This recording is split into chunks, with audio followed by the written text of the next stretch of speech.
And we are back. This is part two, with Dr. Rocco Errico, and we are talking about God, human sexuality, and the Bible.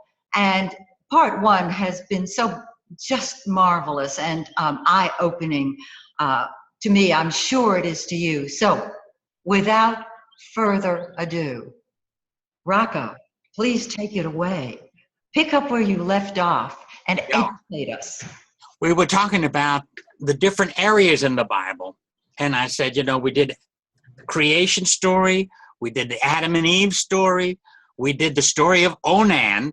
And one that we did a show the last time I was on here, not part one, but another one where we did the story of Sodom and Gomorrah, what really happened. Yes. So I would recommend those who haven't heard us on that they should pick that up on your program on what really happened in Sodom and Gomorrah.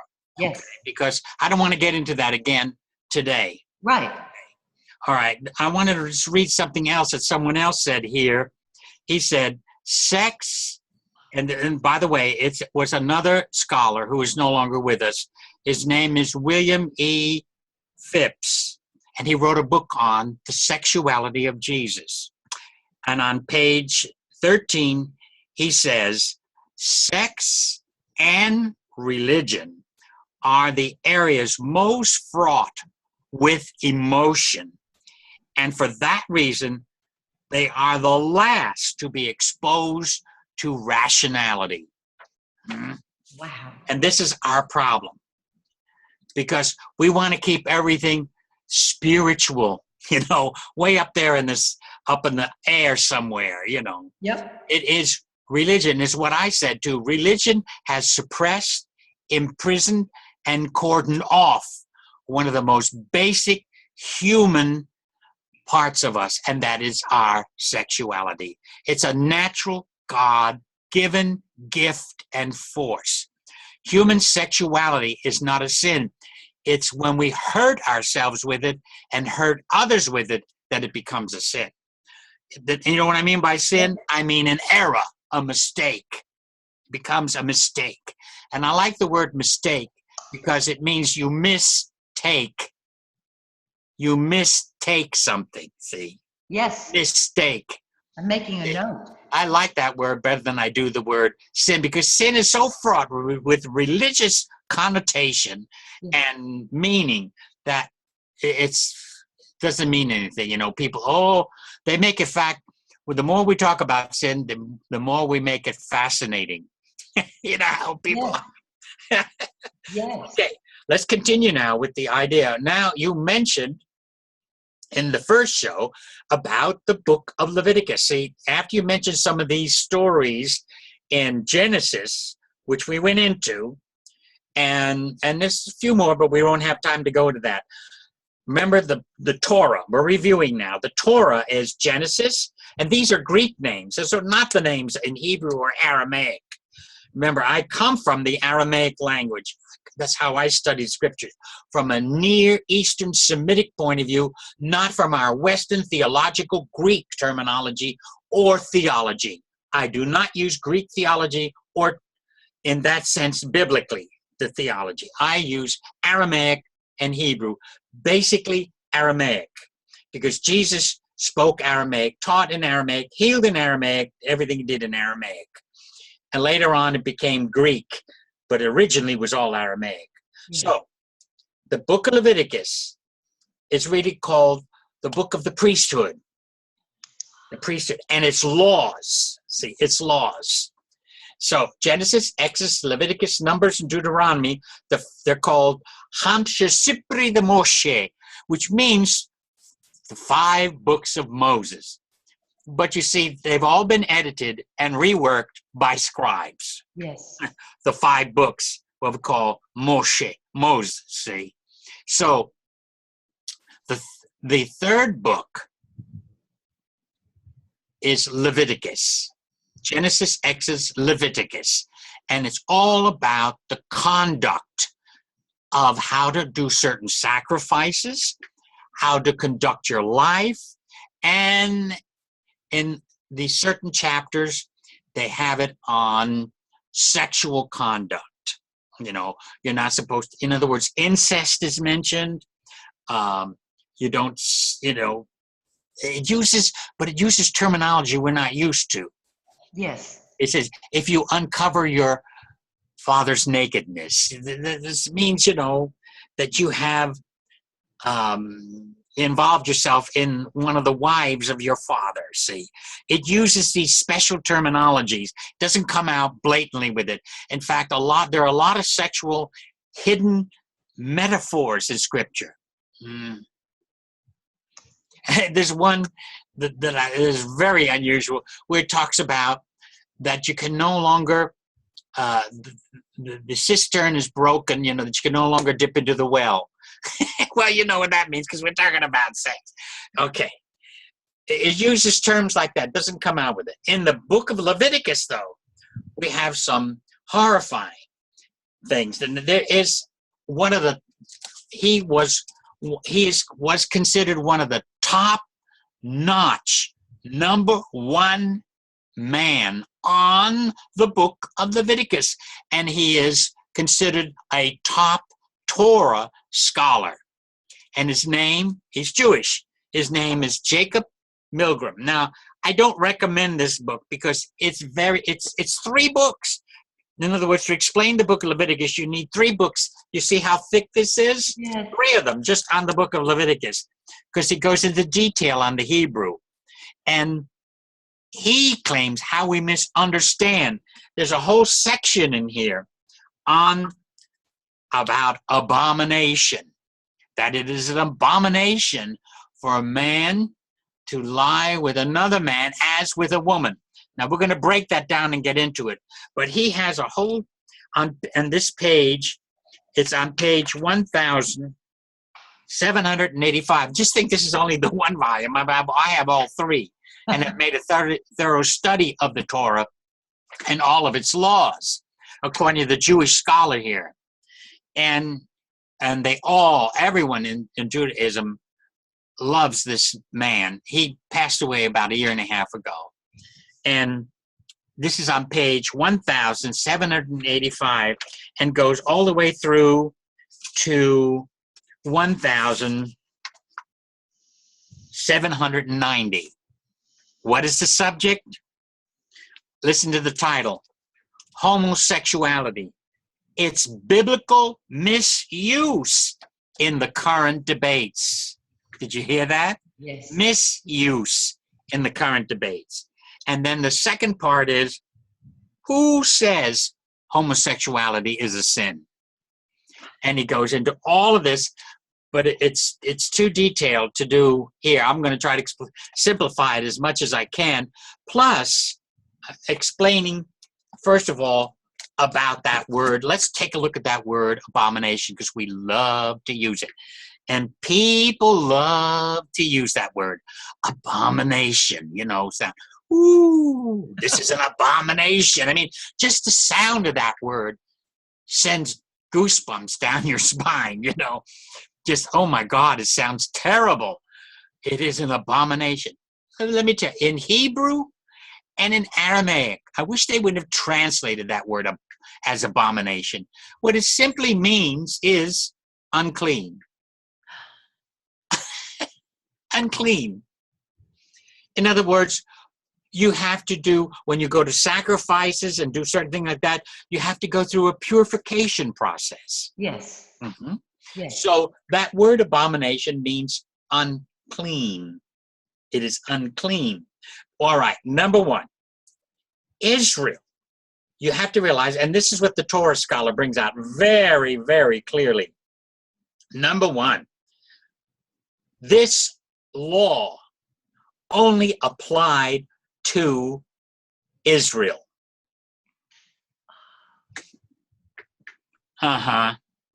Only applied to Israel.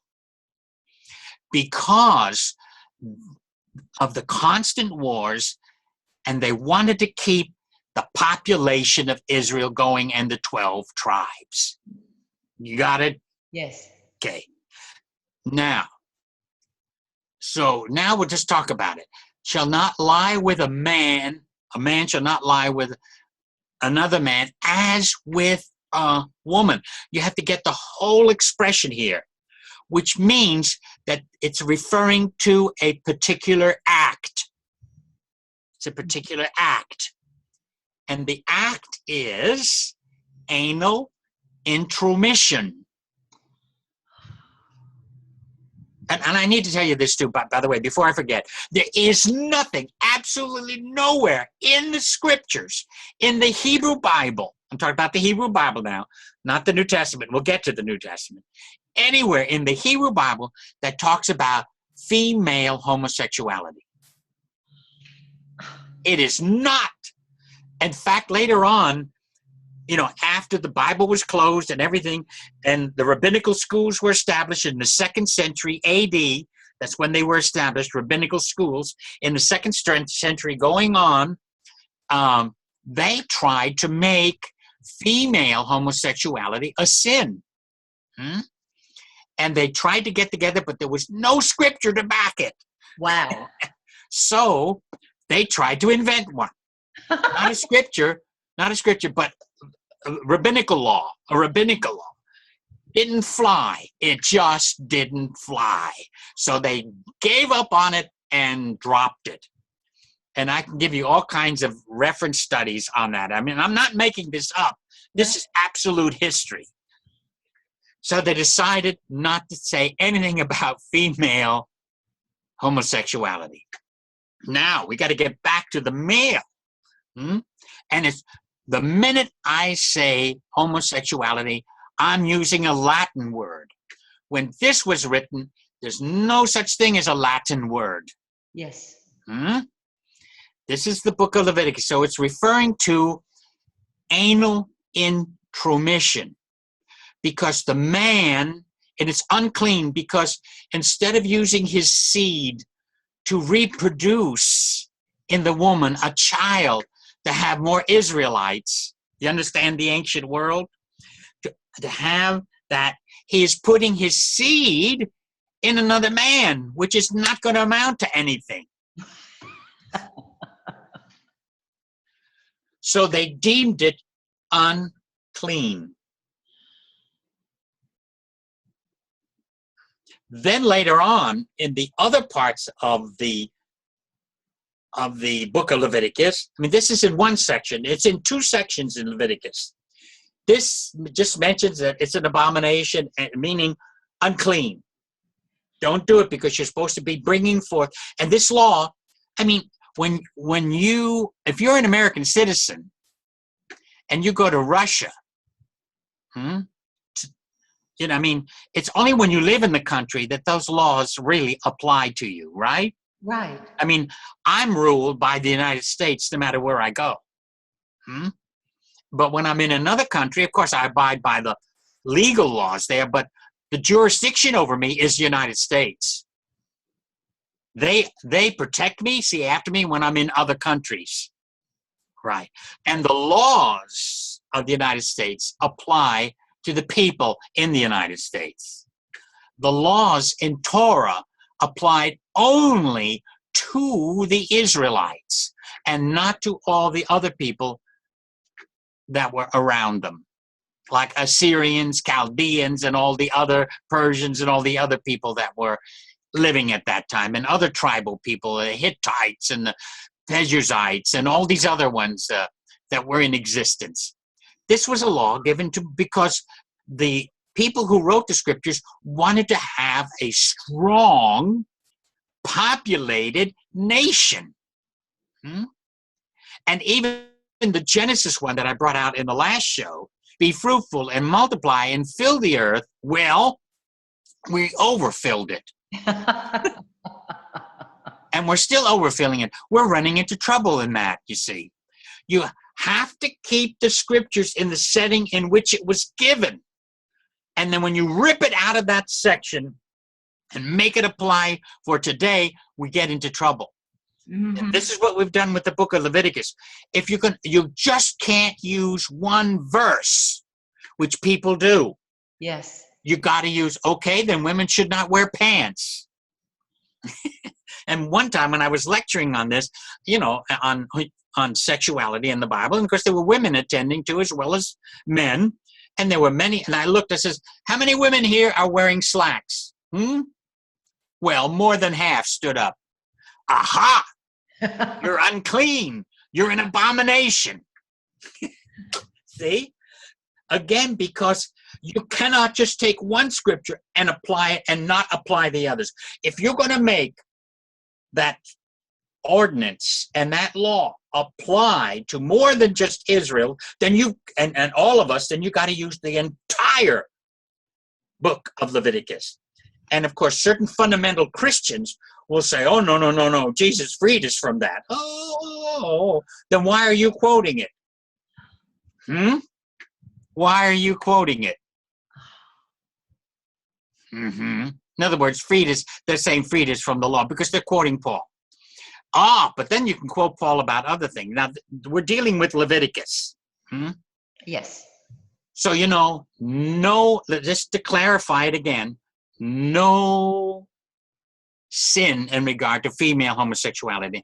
And here it's not called a sin, but it just says it's unclean. But in the following chapters, they had a penalty about it. Yes. And they were to be killed. Yes. In other words, and this was added later. God didn't give this. The men did it. The scribes did it to keep that population going. So they gave a penalty if you did that. And the person was killed. That's why even in Islam, they have certain areas in Islam where they still carry out these laws. I've read in articles today, it's still happening today, where they're taking gay people and they're killing them. And there were two men that they pushed the wall down on them and they broke their bones and everything, but they lived. Yeah. And so typical of they lived, so they figured God let them live, so we won't kill them anymore, even though they were broken. But they treat women the same way. And they've been killing women. Even in England, they've done it because they go by Sharia law. Yes. But this goes back to the Bible. It goes back to the ancient Near Eastern customs. We have moved on in the modern world. What we're seeing today is this, a clash between the ancient belief systems and modern belief systems, and they're clashing. It's more than religion. It's a cultural clash and it's a political clash.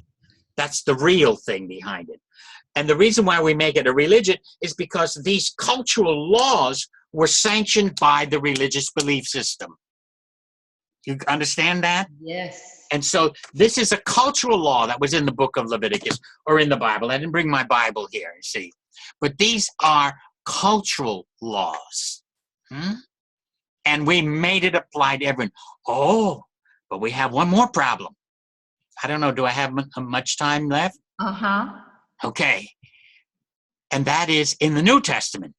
Jesus says nothing about homosexuality. Jesus was too busy talking about compassion, love, peace, understanding, enlightenment. Jesus was too busy with that because he knew there's only one way to change politics. There was only one way to change Rome. There was only one way to change people, and that is change the human heart.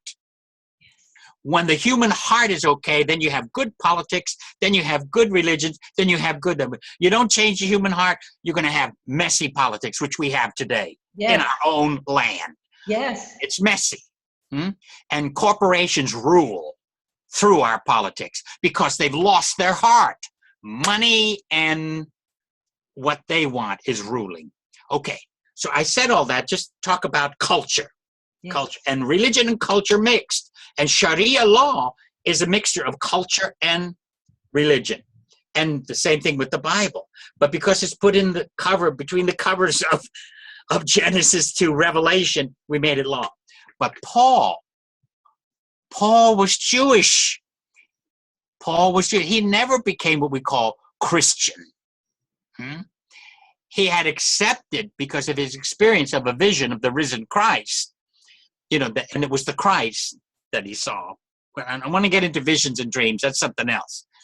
But he wrote, and it's in the book of Romans that people quote, and they use the term again, homosexuality. And it's not homosexuality.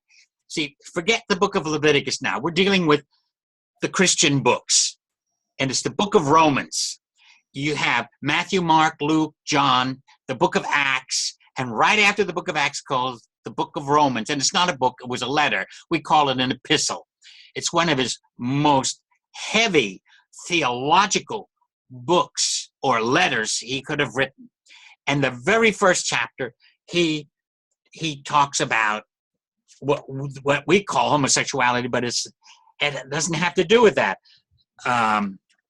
He talks about it here this is my book, Aramaic Light, on Romans through 2 Corinthians. It's a commentary, and I wrote it in simple language. I didn't write it like this scholar here, so detailed, you go crazy with all the detail. I wrote it as simply as possible. This right here. So what I did, it's really about Gentile idolatry and uncleanness, not homosexuality. Again, it had to do with the culture. Because what they did is they worshiped the human body instead of worshiping God, who is spirit. I'm talking about the Romans and the Greeks, see? What they did is, when you wanted to see Venus, they had a statue of Venus. When you wanted to see Zeus, they had a statue of Zeus. When you wanted to see Jupiter, when you wanted to see Mercury, they all had statues, and they were human beings. Yes. Every one of them were human beings. In the Hebrew and in Islam and in the Semitic and early Christianity, too bad we made statues of Jesus, statue of the apostles, because that's against the Semitic notion, because God should be understood as spirit, not as a person. Yes. But the Gentile, what we call Gentile world,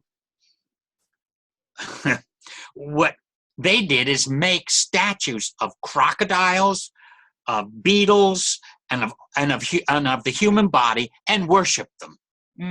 What Paul is talking about is idol worship and uncleanliness.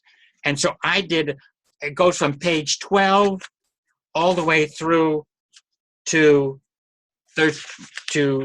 17. And I wrote it in a very simple way so people could grasp it and understand it. Because what happens is, they had a statue of a naked man, and in full erection, and a statue of a naked woman. And they would worship these idols and engage in that uncleanliness. You get it? Yes. It was idol worship. So Paul was really talking about idol worship. We pull it right out of its setting and make it homosexuality. Today, it has changed. It has changed. And even in animals and in nature, we know this is a fact, that certain people have a proclivity. You see, remember when I talked about erotophobia? Yes. And coming from somophobia, which is body fear. Yes.